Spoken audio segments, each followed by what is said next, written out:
topics and opinions expressed in the following show are solely those of the host and their guests and not those of W4CY Radio, its employees, or affiliates.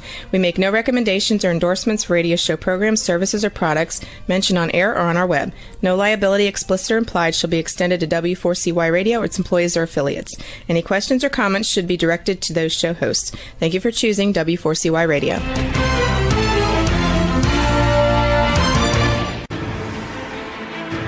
What's working on purpose anyway? Each week, we ponder the answer to this question. People ache for meaning and purpose at work, to contribute their talents passionately and know their lives really matter. They crave being part of an organization that inspires them and helps them grow into realizing their highest potential. Business can be such a force for good in the world, elevating humanity. In our program, we provide guidance and inspiration to help usher in this world we all want, working on purpose. Now, here's your host, Dr. Alise Cortez.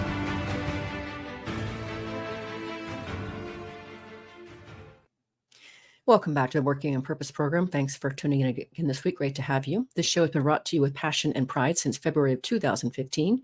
I'm your host, Dr. Alise Cortez, joining you live from Dallas, home base for me. If we have not met before and you don't know me, I'm an organizational psychologist and logotherapist, speaker, and author. My team and I at Gusto Now help companies to enliven and fortify their operations by articulating their purpose and building inspirational leaders and cultures activated by meaning and purpose to turn those companies from a flatline EKG to a vibrant destination workplace. There, people are intrinsically motivated to perform at their best, can grow to their full potential, and are committed to stay and dynamically deliver on the company's mission. You can learn more about us and how we can work together at gusto-now.com or my personal site, alisecortez.com. Now, getting into today's program, we have with us Lisa Danels. She's the founder and executive director of Human Edge, a senior executive, talent, and leadership consultant and coach. She focuses on developing mindful and purpose-driven leaders, unlocking their full leadership potential. She is the author of The Human Advantage, Mastering the Art of Being All In, which we'll be talking about in today's conversation. She joins us today from Basel, Switzerland. Lisa, a hearty welcome to Working on Purpose. Great. Thank you, Alise. So nice to be with you today. Absolutely. And as we said before we got on, I just want to show this beautiful book that you created, The Human Advantage. It's really beautiful work, Lisa. I don't know if you know this, but my practice, 9 years hosting the show, is I read my guest books cover to cover. And I take about 25 pages of typewritten notes. So I learned a lot from your book. Thank you. Great. Then you probably learned a lot about me as well. I surely did, which is where I want to start. I want to start with this whole notion, to write a book, as we talked about before we came on air, takes so much, and you've got to be really into the subject. So why do you so care about this notion of being all in? Yeah. So for me, it's the reason it's so important to me is it starts with probably the original germination of the book was this sense of personal power, is that if we want to be the best leaders we can, then we also have to be very self-assured. And through my work with leaders, one of the things I see is I hear that there's been this transition that has happened. And I think my generation has kind of set the pathway for it, which is this notion of shared leadership. And when I work with the leaders and they say, yes, I want to share power, I want people to bring ideas and innovation. And then what I hear the leader saying is, but I don't get anything back. And then you have to ask yourself, well, why are you not getting anything back? And it's because leaders need to know how to set up the space for people to get things back and encourage other people to be in their personal power. One of the things that really struck me when I was doing the research on the book was really about Keegan's development model. And one of the things you see in there is that most of the population stays in socialized mind. They stay in a place where they want to be told what to do. They want to follow the ducklings of society. So to break out and to really be all in requires not just the right environment in our businesses, but it requires us as human, each one of us, whether you're a leader or an individual contributor, requires us to step into our personal power. So that's why the all in is so important to me, because we have to believe we have the ability to shape our own destiny. And that's super important to me. Very powerful opening, Lisa. Thank you for that. And, what's beautiful about this, first, let me ask you this. What generation do you identify yourself with? I'm a Generation X. You're next. Okay, so am I. I'm at the very end of the X. Okay, so what I want to encourage our listeners and viewers, as they just heard what you just said, is I do think that our education system teaches us to follow the rules and, Oh, fall into line. So what we're asking you to do, encouraging you to do in this conversation is to step into your own power, step beyond those limitations and scripts that you have been so, handily given over the years, well-intentioned, but really aren't actually serving you as well as they could. So I want to start with that. Now, but against the backdrop of that too, Lisa, I think one of the things that I really appreciated about your book too is you do situate some of the newer ways of leading that are emerging. But before we get into that, I think your police acronym is incredibly powerful to situate just where we've come from. So can you cover what's the police acronym that describes the old ways of leading?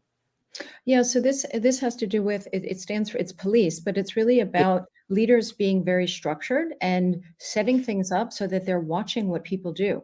So it's really about ensuring that people have a very structured approach, but in a way, it's what you're saying is I don't really trust the fact that you can do the job on your own. That's really the essence of it. So me as a manager, I need to make sure you're doing everything.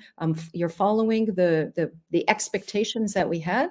So it takes a lot of energy to do that as a manager because there has to be follow-up, there has to be mechanisms in place, and it's assuming that the individual contributor or the expert that you're working with is not really autonomous.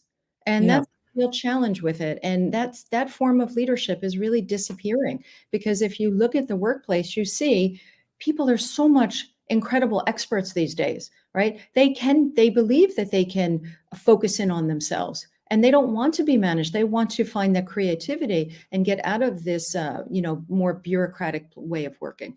Mm-hmm. And for our listeners and viewers, let me just share with you what does the acronym stand for. So police stands for planning, organizing, leading, implementing, controlling, and evaluating. Yeah. Definitely sounds like things that suck the soul out of a human being to me. Yeah. Right. And at the time period when this type of leadership was required, it meant that there were a lot of people underneath who weren't skilled. And Right. that's why it worked in the past, but it doesn't really work today. And I think that's an important thing because sometimes what we needed in the past was actually helpful to get us to this moment in time. Mm-hmm. I really appreciate that, Lisa. We are always building on where we came from. So what I want to Absolutely. also say in what you said so eloquently is that we're not bashing per se what we've done in the past. It's just that No. we want to learn from that and we want to unlearn the things that no longer serve us and replace them with things that do. And this is what you're talking about in your book, I think does a beautiful job of replacing things that do. Yeah, and to kind of build off that, what the shifts were that drove the book, because I think that's an important element is some of the shifts that drove it was this sense of we have more experts, right? The other thing that drove it had to do with there's so much information coming at us every day Right. that Right. we can't, as leaders, we can't keep up. We're watching around 16 full-length movies every single day. 74 gigabytes of information we're processing. It's overwhelming. We can't do it anymore with the way our left brain, the way we've been trained in our educational system.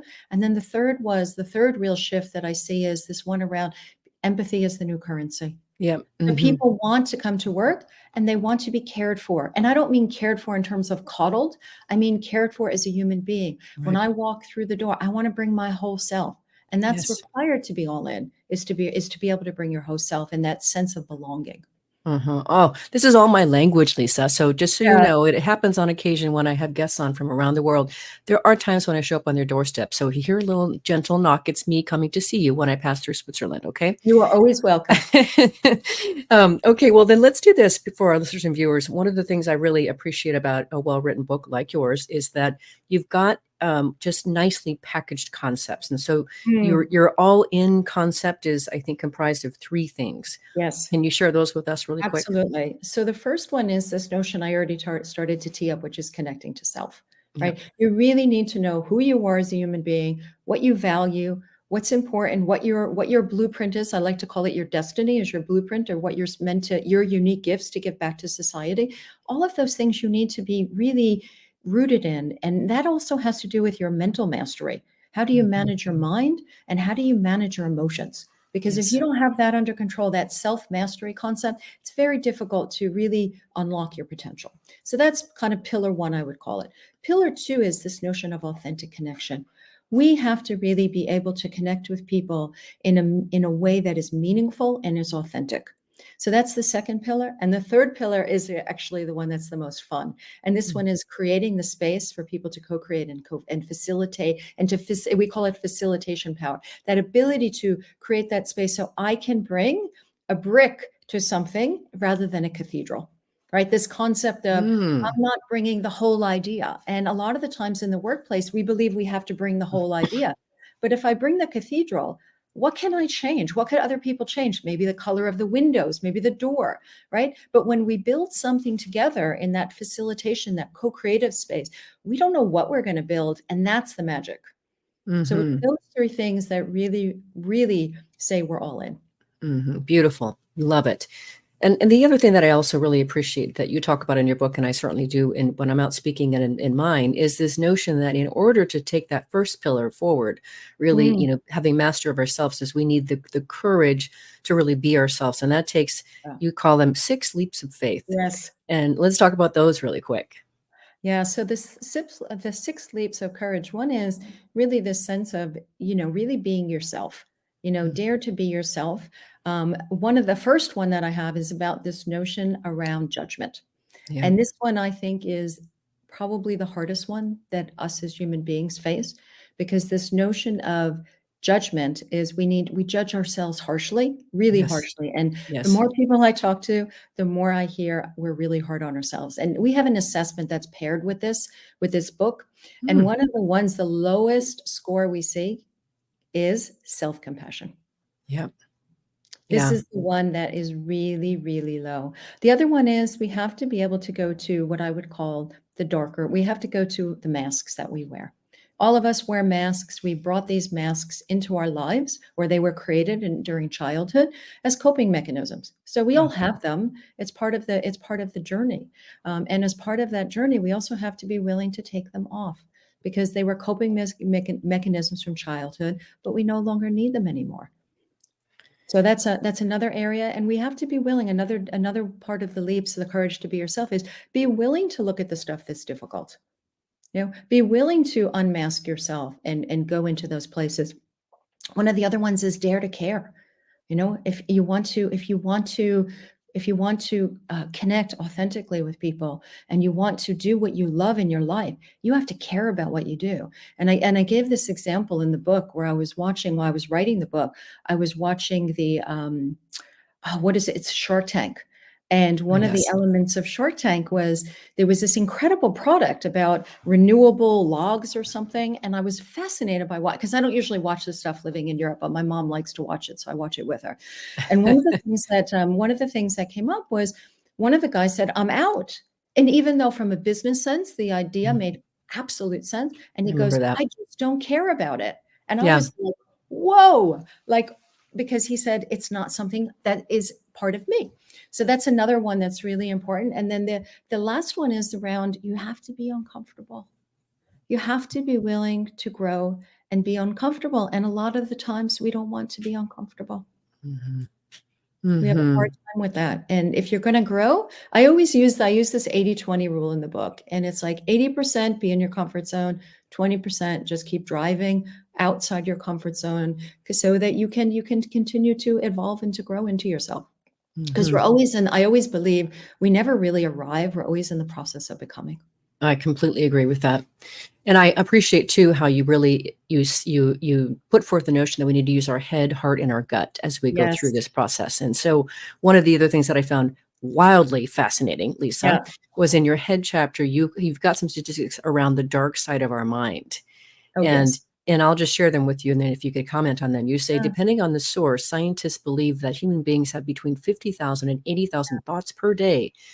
To say we have a lot of negatives rolling around in our heads would be a gross understatement.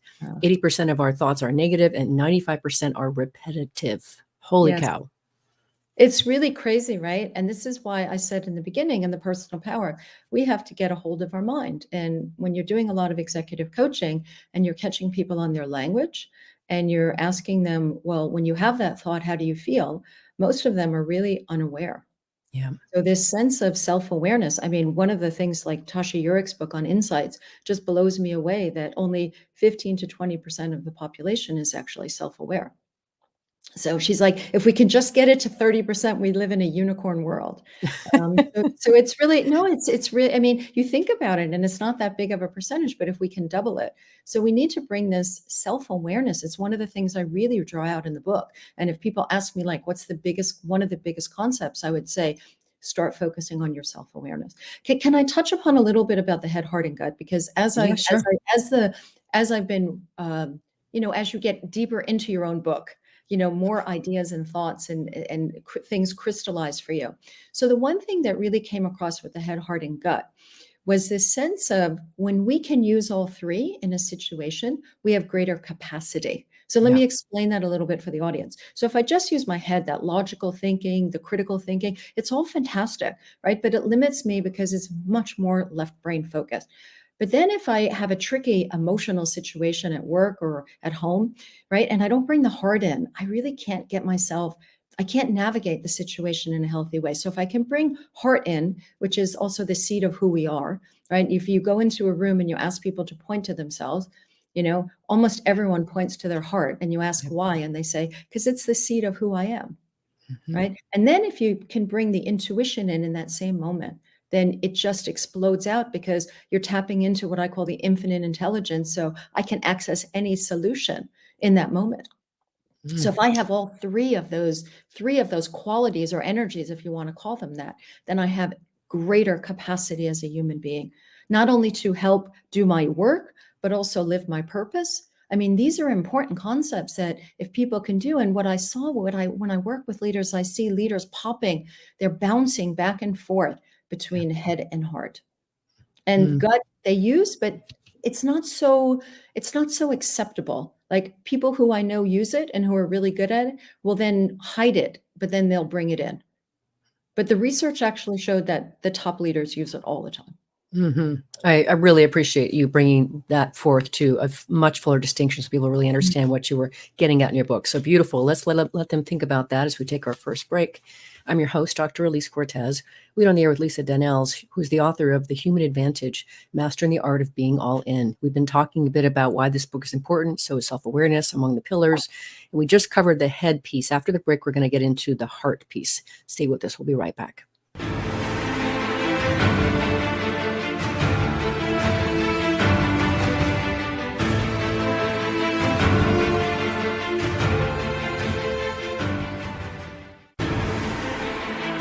Dr. Alise Cortez is a management consultant specializing in meaning and purpose, an inspirational speaker and author. She helps companies visioneer for greater purpose among stakeholders and develop purpose-inspired leadership and meaning-infused cultures that elevate fulfillment, performance, and commitment within the workforce. To learn more or to invite Alise to speak to your organization, please visit her at alisecortez.com. Let's talk about how to get your employees working on purpose.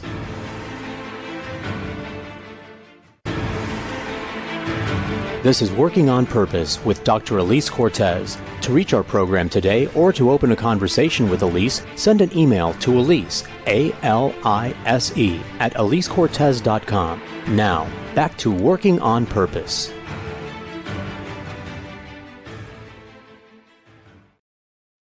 Thanks for staying with us and welcome back to Working on Purpose. I'm your host, Dr. Alise Cortez, as I too am dedicated to helping create a world where people realize their potential at work and are led by inspirational leaders that help them find their greatness, and we do business that betters the world. I keep researching and writing my own books. So my last book came out in March of 2023. It's called The Great Revitalization, How Activating Meaning and Purpose Can Radically Enliven Your Business. What I put forth in there is really part one is to help you understand just what is this new world we found ourselves in, what do people want and need from their work. And the second part is 22 best practices to help incorporate into your culture to create that space for them. You can find it at alisecortez.com or on Amazon. If you are just joining me, my guest is Lisa Danels. She is the founder and the executive director of Human Edge, a senior executive, talent, and leadership consultant and coach. She focuses on developing mindful and purpose-driven leaders, unlocking their full leadership potential. So one of the things that I really get excited about as a podcast geek and as a researcher is when people use such compelling language, Lisa. So I have to read this one sentence that just knocked me back as we kick off the head part. You say, The head is our entryway into existence, and our souls the doorway to our humanity. That is breathtakingly beautiful. Oh, thank you. You're welcome. So the other thing about that particular chapter that also really blew me back, and keep in mind that this show, 9 years in the running, is curated. And what I mean by that is that I generally, when I pull out the things I want to talk about from your book, there are things that are different or new or from a different angle that we haven't covered before. Okay. So that's why what you've seen that I put forth in front of you is why I chose what I did. So one of the other things that you do that I think is quite fascinating is you talk about the energy produced by emotions. And this whole notion of how these have been studied, and the energy, the electromagnetic energy that the organs of the human body can create and generate. Can you say a little bit more about that? Yeah, it's really fascinating because we're in our societies, we're so big on the head, right? Yeah. And the head really takes us through life. And I remember many, many years ago, I was really lucky. When I was working at Pfizer, I got to go to this leadership conference out in California, and I got introduced to this company called Heart Math, where they're a nonprofit. And the guy was sitting there and sharing with me the electromagnetic is 10 times. The heart is 10 times stronger than the head. And it just blew me away. And I remember sitting in the room just going, yeah, I know this intuitively, but now there's like research and evidence that's behind it. Because as someone who's doing this work for a long time, one of the things I always say to people is that if you really want to play with the energy that we have, right, walk down the street with your heart open, smiling, right? Yeah. And you can get people 10 feet away from you to start to smile. Because the heart, this magnetic field, is so wide. Why do we have this saying, it's you can get more with honey than with vinegar, right? There's a reason for it, because the heart is what connects us on a fundamentally human level. I mean, and one of the things that was really, delightful and enjoyable when I was writing the book was this sense of, why do we need this sense of belonging? Why in our DNA do we have this need to be part of something bigger than ourselves? And we need people to do it with, right? Because we can be brilliant. I mean, Einstein was brilliant, but if he had no one to talk to or no one to collaborate with, his work wouldn't have been as meaningful. And Or I as think, vibrant. yeah, and I think this is what I think is really beautiful, that the heart allows us to bring the essence of who we are forward. And, Well, and so many of us, and can I just say one thing? Because I think Yeah. so many of us, especially the earlier generations that are listening, I saw a statistic that really scared me, because the earlier generations are afraid of love. Not willing to put themselves out there to have a deep, personal, meaningful relationship. They're very attached to their phones. And I read somewhere else, like if a mother text messages her daughter, right, it has an impact. But if she leaves a message by audio, that the chances of her being depressed are much go down, and that she is much happier when she just hears the human voice. How powerful is that? It's incredibly powerful. I think it would be really interesting at some point, I'm sure this exists, that to actually showcase, the regions of the world where they are on their emotional spectrum. So I had the chance when I lived in Spain and Brazil in my mid-20s, and those experiences, Lisa, blasted my mind wide open and my heart wide open. So this heart open, taught me about relationship. Everybody in the street was kissing. I'm like, oh, people do public displays of affection here. This is so cool. What a place. Yes. And then when I moved to Rio de Janeiro, they taught me how to communicate. And they taught me that you really can't communicate unless you put your hand on somebody. So one of my first understandings when I got to Brazil of how different their emotional connection to themselves was, we were out, my then boyfriend and I were out at a restaurant. And there was a group of about 15, 20 men at this restaurant, all at this big, long table. And I was fixated that on the corner of the table, there was one man who was like sobbing. And I'd never seen a man sob before. And I went up with, by that time, I spoke French and Spanish. I could work in my Portuguese. And so I asked the other guy at the other end of the table, what's happening with the guy down there? And he goes, oh, João, his team lost, his soccer team. And I was like, oh, yes. Wow, and so it just really, and that's why my company is Gusto now, because Gusto means something similar in all the languages that I speak. And it speaks to what I'm trying to get to is really helping people get connected again to their emotions and their heart, because we've lost that capacity, especially in these countries like the United States that honor so much the logical heart realm, or head realm. Yes, I completely agree. And me being in a dramatic country as well, you see that the further north you go, up in Europe, the more heady you get, That's versus right. allowing people to bring in the heart. But I will tell you something which I think is really important, is people will say to me, well, how do you get people to connect? Right. And I always say, part of it is being a heart whisperer, right? Is creating that space to do it. So one of the things I created because I was working with a team that was having difficulty, and I created these connect cards, right? And these cards have 3 different levels. So the first level is more fun, get to know. Second level is more revealing, and the third level is really deep revealing. So what people said to me, it's like going through a swimming pool, like from the shallow end to the deep end. And one of the things I found really fascinating is people who were uncomfortable with their own emotions were like, this worked really well because I didn't feel put on the spot. Yes. That's so great, Lisa. I love that you created that tool. That's fantastic. I'm very happy and enthusiastic to learn more about that. That's fantastic. Now, the other thing related to this that I think is fascinating as a logotherapist. So as a logotherapist, we're healing through meaning.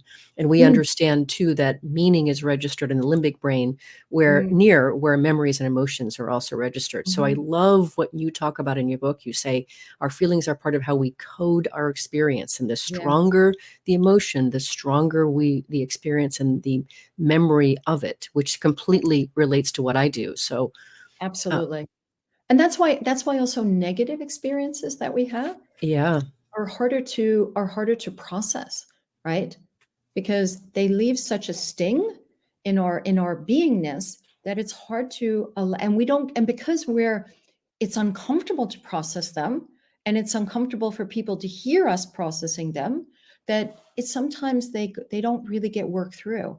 And I think that's why females and female friends are so important, because I always have this joke between me and my husband, right? Because he'll see a friend, a male friend, and I'll say, did you ask about the grandchildren? Did you ask about how his wife is doing? And he's like, no. And I was like, well, why not? And then when I was there and I asked him, oh, look at my grandson, look at, and completely different energy. So us as females, I think our female friends have taught us, how to do that. I mean, both of us are from the same generation, Alise. And when I was a kid, like, I wasn't on any device. I was just talking to somebody. Yeah, me too. It's just, and one of my big things back to what we were saying before about building what became for us, I'm a big, huge fan in how the genders are socialized to learn from each other, right? We can learn from men and men can learn from women, et cetera. So I love to put that out there. It's just, and I know you're on that same boat, but important to be able to say for this conversation too. Yeah. And I think one of the challenges is that men don't have the role models about being open, that unless they really did grow up in a culture like you explored before, Brazil or Spain, they're not used to expressing their emotions, maybe behind closed doors, but not in an office space, that's for sure. Well, and that's part of my work too, is helping men to heal, and so they can actually embrace. I mean, but they have been given these horrible, atrocious messages about stuffing their emotions and being a man and don't cry. It's I mean, all these horrible things that remove their humanity. So definitely part of my work has also been to help men heal and embrace their emotional spectrum, so they can be a fuller complement of their person that is just available to more of leadership, love, everything else. So and can I pick up a word you use, which I think is so important, is you use the word spectrum, right?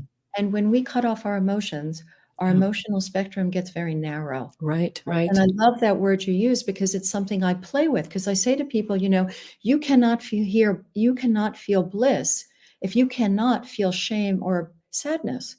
Right. We need to be able to feel the whole spectrum of emotion, as we emotionally develop and get comfortable with every emotion. Right. And, let me just say this, listeners and viewers, I have been a member of The Walking Dead. I understand what that is, because I had cut off my emotions to such a small spectrum. So that's part of the reason that I do the work that I do, is because I've been in that trench. I know what that feels like. And so there's no judgment here whatsoever. This is about really wanting to reach across and help. And I know you are in the same boat there, Lisa. No, and I'll tell you a funny story about this. So I came across the Nonviolent Communication book, which I love. And as I started using the work, I realized I didn't have the emotional vocabulary. So I literally would carry the index cards around with me with what the needs were and what the emotions were, because it was the only way I could learn to build that vocabulary. So I want the listeners to know it's hard work. We don't do it overnight. We have to, it takes a good 6 months to 12 months to really, with dedicated intention, to build that emotional vocabulary. But I promise you, it's worth the investment. Yeah, completely agree. Completely agree. Okay, so let's just surface the notion of the gut here. And so, as you say in your book, you say in simple terms, the gut, or intuition, is our highest form of intelligence and symbolizes the root of deep and powerful insight. It's adaptable to whatever interpretation fits your belief system and worldview. The gut serves as a guidance system for the soul. You know, that just speaks my love language, right, Lisa? You know that. Yes, yes. I'm glad it's speaking your love language. And it's, it's one of my most powerful forces for myself. So when I was a kid and I was upset, I used to go for a walk by myself, and I would allow my intuition to kind of just get me out of my mess, my emotional mess, so to speak, because I didn't have parents who taught me how to work through my emotions. So I had to do it intuitively. So for me, and when growing up, I had people in high school said, "Oh, you need to listen to her because whatever she says is right." And I realized I never cut myself off from my intuition like a lot of people do in their teenage years. I kept it with me. So it is the highest form of intelligence. And let me unpack that for the audience why I say that. I say that because when you're really connected to your gut, you're connected into what I call the infinite intelligence, the infinite wisdom, whatever you want to use. If you want to say God, it doesn't make a difference to me because it's your language. It's what you believe in. But there is some intelligence in the universe in which we operate, and we have the ability to tap into that. And through that tapping in, we can get downloads. That's one form of intuition.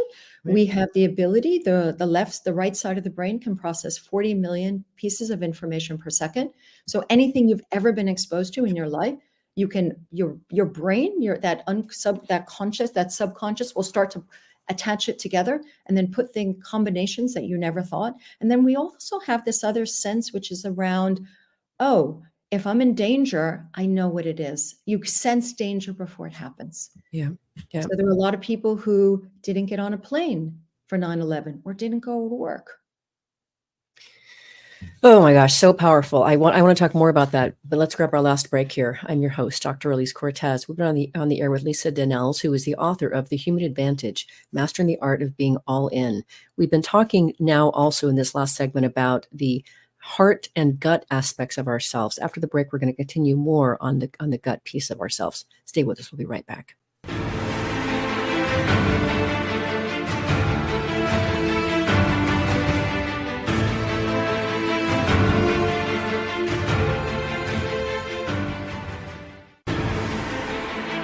Dr. Alise Cortez is a management consultant specializing in meaning and purpose, an inspirational speaker and author. She helps companies visioneer for greater purpose among stakeholders and develop purpose-inspired leadership and meaning-infused cultures that elevate fulfillment, performance, and commitment within the workforce. To learn more or to invite Alise to speak to your organization, please visit her at alisecortez.com. Let's talk about how to get your employees working on purpose.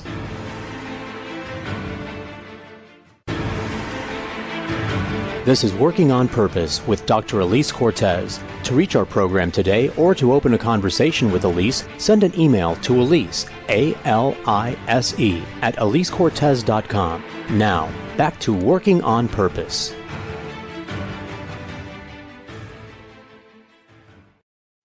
Thanks for staying with us and welcome back to Working on Purpose. I'm your host, Dr. Alise Cortez. As I mentioned in the last break about my latest book coming out, The Great Revitalization, what I did for you is I created a 3-page assessment that you can use to be able to assess the extent to which your current culture and operations are actually meeting that standard.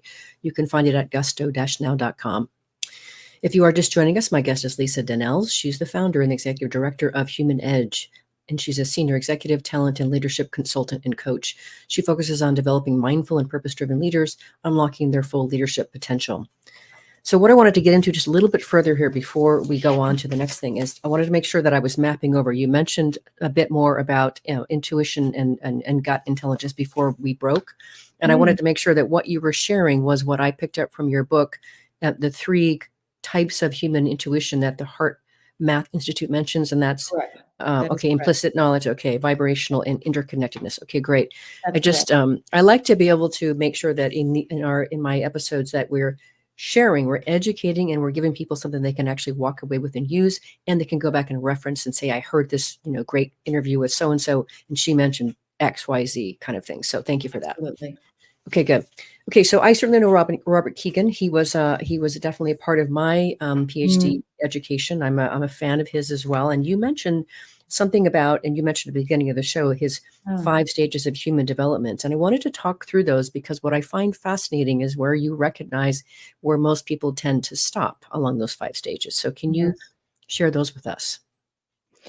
Yeah, sure. So, so the first stage we don't really go into because most of it happens very early on. So Right. that's not really a necessary one because most people sail through that. And then the second one, and let me just grab the page so I can get the exact title on it. I can help you. I've got it here. Oh, So that the would be first great. one is, Just go through don't worry, I've got you. So the first stage is the impulsive mind is what you have here. And Yes. that's when you're a baby and then a toddler. Yeah, and So- then the imperial mind, and the imperial mind is this is where you focus in on your needs and your interests, and you have impulses and perceptions. So again, most people will make it through that that particular level. That's not the level where most of the population stops. The third one is the socialized mind, and this is only where 58% of the population stays at this. And 58% of the population, they're really ruled by their relationships. So how they're seen by people. So when we talk about personal power, one of the key concepts I talk about is you have to be independent of the good opinion of other people, right? So I was gardening this morning, and I had this insight, right? Because I always say, it's kind of like the oxygen. You have to put your oxygen mask on first before you give it to somebody else. But what really hit me was when you love yourself deep enough and you know your true purpose and passion, right? Then you're not need to get that fulfillment. Not fulfillment is not the right word. You don't need to get that acknowledgement from other people because it's so clear inside of you who you are and what your gifts are and what you're meant to do that you don't need someone to mirror it back to say you're good enough. So this is the really important thing because in the socialized mind, we don't really want to step out of the boundaries of society. When I lived in Holland, they used to have this saying in Dutch that if you raised above, it was like a mushroom, you got your head cut off, right? And that's really what we're talking about in this sense of this socialized mind, where we want to stay in, think about it as coloring. You want to stay in the lines. Yeah. Yep. Right. And that's really one of the things. And there's a big focus on approval here. I need to be approved by other people, and you want to look good and you want to look smart. So God forbid you actually step out from the crowd because that could put you in danger. Right. Yeah. So That's 3. That's a really Stage important 4. thing. Right. Yeah. Then we go to stage 4, which is really what I call this. It's called the self-authoring mind, but this is where I think you start to really take back your power. Because this is where you believe that you can shape your own destiny. You have an ideology and an identity, and you have this interpersonal relationships and mutuality. So this is where things start to change because, and this, by the way, is only 35% of the population finds themselves there. And then the last stage is really incredible because this is only 1% of the population finds their way there. And this is the self-transforming mind. And this means I'm everything, but I'm also nothing. Right. And it means you can hold. And I think the world is being really challenged in this place is this sense of I can hold 2 opposing ideas at the same time. And can I allow both of them to be true without polarizing myself? So you have to think of this highest level as what I would call unity consciousness. That end up into a place of unity, and we're not caught in the polarity of the world in which we live.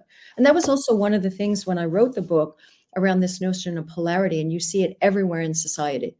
you're Republican, you're Democrat, you're right, you're wrong, right? And there is no right or wrong. And what happens is when we get stuck in these polarities, we don't allow any new dialogue to happen. There's no new solution that can come out of that, where when you're in this self-transforming mind, everything can transpire. Mm-hmm. So it is a beautiful stage, but it's not so easy to get to. Right. It's intoxicating. And so, of course, you put forth in your book, and I completely agree, that our opportunity, our invitation is to work towards stage 4 and stage 5. Absolutely. And so that's the work that you and I are both doing in the world to help steward Absolutely. that. Right. It's Yeah, just, and I absolutely think, because I think at least the work that you're doing as well is very much along the lines of, if you want organizations to be purpose driven and be powerful, they can't do that unless people step out of the socialized mind. that's right. You Right. can't Totally come into accept. work, slap, put your badge through the thing and leave half yourself at home. It doesn't Right. work. Right. Well, I'm completely in agreement with that, and that's where I wanted to go next.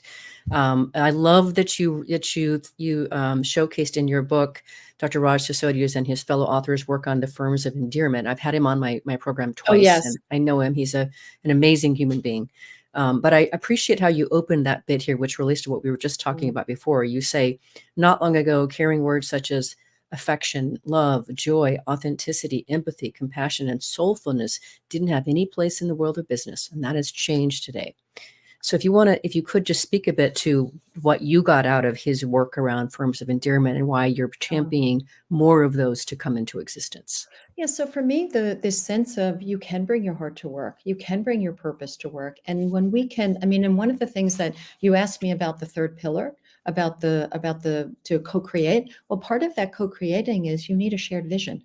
Yes. You can't co-create. Like, we can't all work together to create something beautiful if you have a different idea about where we're supposed to end up. Right. So to me, this firms of endearment is so important, and why it's such an important place around purpose is because it allows us to discuss, where do we want to go together, collectively, not individually. So it shifts that I want to be the athlete, and I want to perform, and I want to look good, to you leave your ego at the door, and it's about, how do we do it together? And if you look at some of the statistics that come out of his work around the financial benefit, Right. I think it's, if I remember correctly, I think it's over 30% increase in the financials. So there's a reason why we want to spend time allowing people to bring their purpose to work, and do a collective dream.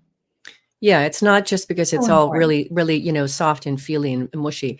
I've actually had people say things to me like, use that touchy-feely language stuff that you do. I'm like, it actually translates very nicely to a very robust bottom line, that touchy-feely stuff. Oh, yeah. So maybe one of the things I can share with you that was kind of a breakthrough for me. So what I was doing, a lot of my concepts come from working with executives, right? Mhm. So as I'm talking, and as they're struggling with their own challenges, then my intuition just starts to download stuff. So one of the things that started happening for me as I was working with leaders is, I realized that they didn't know how to create frames, Yeah. right? That they didn't know how to create a frame in order to allow people to play.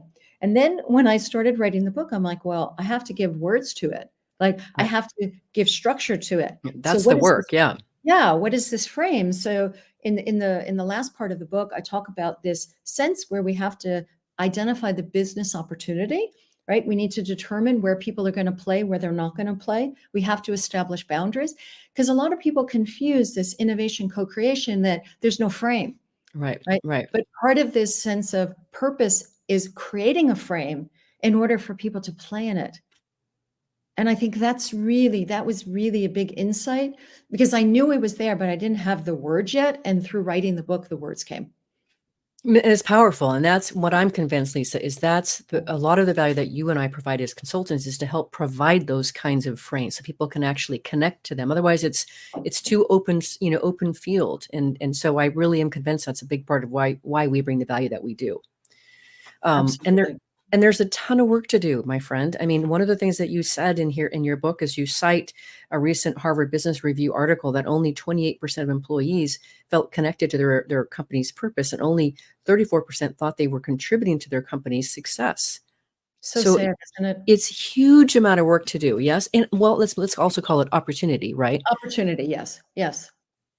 And I So think a lot of it has to do with, though, too, like if you want to, first of all, it's about making choices about which companies you join, right? right, Because they have to be aligned with your values. I right, remember when I worked at American Express, and I was fairly early on. I was probably a year into my career, and I remember they put us through this program about how what your values were and how your values connected to the company. And by the end of the workshop, some people came to the conclusion that American Express might not be the right company for them. right. And the company was so supportive because they were like, if that's okay, that is okay, because that's part of the journey. It's And brilliant. yeah, and I felt like, wow, this is amazing. Like people could talk that it wasn't like they weren't aligned and maybe there was a better place for them. So I Yeah, think we have to start there, because if you ask people what their values are, and do they use them as a compass in their life to guide their decisions right. and their life choices, I think a lot of people would be hard pressed to be able to tell you what they were off the bat. I understand because I do some of the same work. And of course, again, as a logotherapist, what I know is that your meaning is registered along your value system. So the more you Mm, get to live your values, the yes. more energized and vibrant you are in life. So yes, I'm completely with you. And I love that American Express is like, instead of going, oh my gosh, this training is terrible, they're like, nope, it worked just perfully. We've been able No, to it did what it was meant recognize. to do. That's what Exactly. I they think it's really saw. And I brilliant. was really like, wow, it's amazing. Well, and then you also go, and there's two other pieces of this that I want to surface, many more that we could. But I also appreciate that you also indicate in your book, as do I, that yes, it's wonderful to be able to first identify, articulate a company's purpose and to activate it. But Mm, then, secondly, to help engage employees along their own purpose journey and see how their individual purpose yes. aligns with or threads through that of the organization. That is so powerful. Few people talk about that or do It's that. so powerful. And I've been so lucky in my career to have done some work with Unilever. Huh. And Unilever is so big on this. And I remember sitting with a group of leaders and really helping them to see that connection and what that purpose was. And it's such a gift to be able to do that, because people really struggle with the word purpose because it Yes. feels so big and so existential. And I Yes. like to say, so I try to make it a little bit easier for people. And I say, what's your calling? What's your gift to the world? Because I feel like that is easier for people to digest. Otherwise, Mhm. they can get into an existential crisis, and that's not the purpose of what we're trying to do. We're trying to So get people true. focused. So right on. And then the other thing that I appreciated and also align with and do in my practice too is you talk about how so many senior leaders continue to believe that their responsibility is to define the vision and the mission of their organization Mm, and then cascade it down. When in fact, yes, the better thing to do is what I like to call wild alive scratch together to that's come right. up with it, because then they're bought into it. They helped create it. And I completely align with that. Yes, and it's the wisdom of the crowd notion, right? Yes, You right. know, I completely agree, and I think this is. I mean, I had a debate with a very very senior leader recently, and I could not move this person off of that. They were, Mm, because I was doing a team workshop. No, my job is to do this, and I said, actually, it's not. yeah. And yeah, so it is a. I would say it's a concept that it requires a shift in mindset, and you It have to does. get your ego out.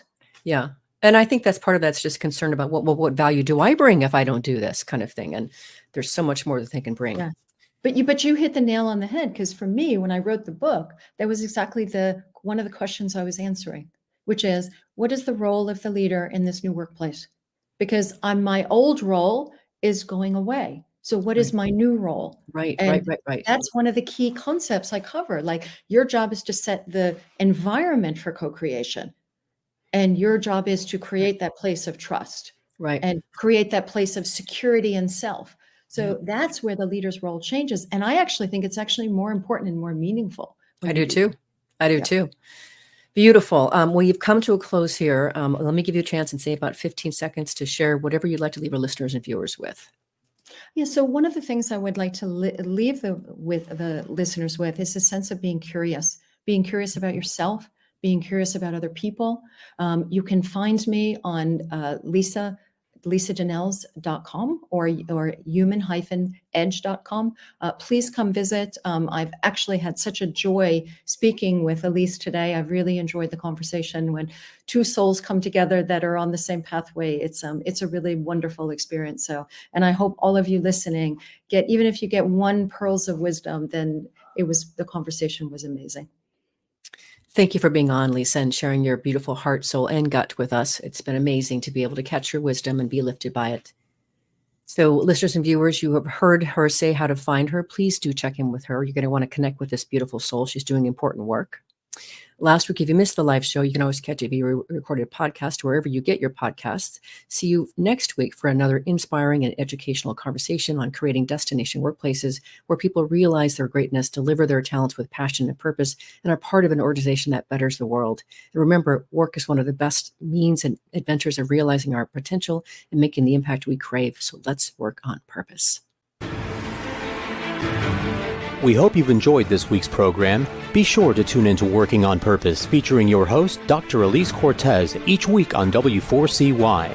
Together, we'll create a world where business operates conscientiously, leadership inspires impassioned performance, and employees are fulfilled in work that provides the meaning and purpose they crave. See you there. Let's work on purpose.